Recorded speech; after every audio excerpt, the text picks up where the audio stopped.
So hello everyone and welcome back to my channel. This is unit 2 in continuation to the previous video.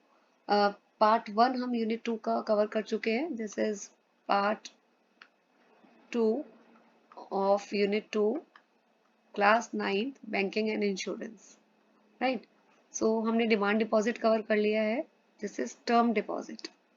So आपको पता ही है पहली video में पिछली video में मैंने एक्सप्लेन किया था कि जो डिपॉजिट्स आप फिक्स पीरियड के लिए एक पर्टिकुलर टाइम पीरियड के लिए डिपॉजिट करते हो जो अपना अमाउंट ऑफ मनी है if you deposit in the bank for a fix period of time fixed period of time मतलब फिक्स टर्म तो उसी को हम बोलते हैं फिक्स्ड डिपॉजिट अकाउंट या टर्म डिपॉजिट अकाउंट। तो दो तरह के होते हैं, एक फिक्स्ड डिपॉजिट और दूसरा रिकरिंग डिपॉजिट। फिक्स्ड डिपॉजिट कौन सा होता है? यहाँ पे फिक्स्ड रेट ऑफ इंटरेस्ट पे किया जाता है, रेगुलर मंथली दिया जाता है या क्वार्टरली या हाफ ईयरली, ठीक है।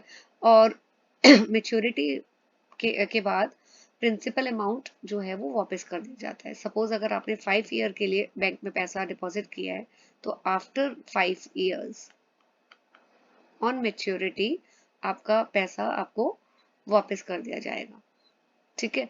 इंटरेस्ट जो है या फिर कैश की फॉर्म में दे दिया जाता है या सेविंग अकाउंट में क्रेडिट कर दिया जाता है, जो भी इंस्ट्रक्शन कस्टमर देता है बैंक को उसके अकॉर्डिंगली। नाउ व्हाट इज री इन्वेस्टमेंट डिपॉजिट? देखिए, जो फ्लेक्सी या स्वीप डिपॉजिट, मैं अंडरलाइन कर देती हूँ, हाईलाइट कर देती हूँ इसे। तो ये जो डिपॉजिट्स होते हैं यहाँ पे सेविंग अकाउंट अमाउंट एक पर्टिकुलर लिमिट के बाद ऑटोमेटिकली टर्म डिपॉजिट में कन्वर्ट कर दिया जाता है। Not clear? I will explain with the help of example. जैसे 50,000 आपने बैंक को इंस्ट्रक्शन दी है कस्टमर ने कि जैसे ही मेरे सेविंग बैंक अकाउंट में 50,000 से ज्यादा का अमाउंट होता है तो जो एक्सेस अमाउंट है वो सेविंग अकाउंट से ट्रांसफर या कन्वर्ट कर दिया जाए फिक्स्ड डिपॉजिट अकाउंट में।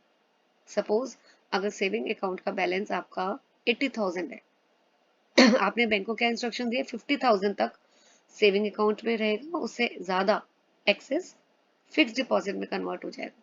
तो 80,000 है, एक्सेस कितना हुआ 50,000 से? 30,000। तो 30,000 कहाँ ट्रांसफर हो जाएगा? फिक्स्ड डिपॉजिट अकाउंट में, राइट। और ये जो अमाउंट है वापस सेविंग अकाउंट में भी ट्रांसफर हो सकता है जब भी अगर कस्टमर को जरूरत है। नाउ फीचर्स क्या है फिक्स्ड डिपॉजिट अकाउंट के? पर्पस सबसे पहले ताकि इंडिविजुअल्स जो हैं उनको हायर रेट ऑफ इंटरेस्ट मिले, राइट, ये मेन पर्पस है। देन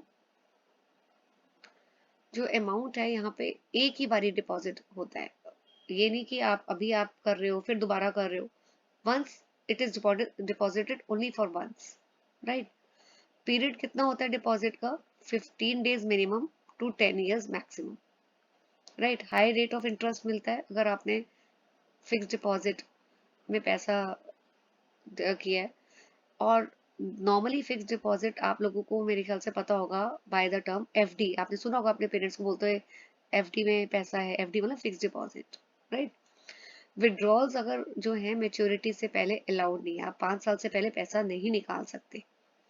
लेकिन अगर बहुत जरूरत पड़ती है तो आप निकालते हो पैसा इमरजेंसी में, तो बैंक जो है 1% डिडक्ट करता है फ्रॉम द इंटरेस्ट। सपोज अगर आपको इंटरेस्ट मिलना है 9%, राइट, ऐसे 9% अगर मिलना है और आपने पैसा डिपॉजिट कराया है 3 इयर्स के लिए, सपोज 1 साल के बाद आप पैसा निकाल रहे हो, आपको जरूरत पड़ गई है, तो अब आपको बैंक 9% नहीं देगा, बैंक आपको कितना देगा?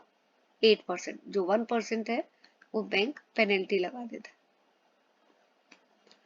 ओके, नेक्स्ट इज डिपॉजिटर जो है उसको रिसिप्ट मिलती है जब भी वो डिपॉजिट करता है फिक्स डिपॉजिट में, और ये रिसिप्ट डिपॉजिटर को कस्टमर को दिखानी पड़ती है मेच्योरिटी के टाइम में, तभी उसको अपना पैसा वापस मिलता है।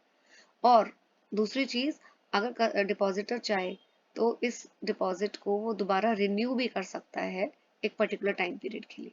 मेच्योरिटी आने पे वो चाहे तो पैसा वापस ले सकता है या फिर उसको रिन्यू करा सकता है एफडी को।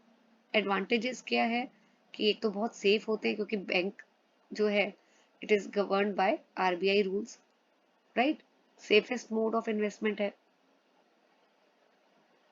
सेकंड क्या है कि अगर आपको लोन की जरूरत है तो आप फिक्स डिपॉजिट रिसिप्ट्स के अगेंस्ट 75 to 90% आप जितना भी डिपॉजिट है उसका 75 to 90% आपको लोन मिल सकता है।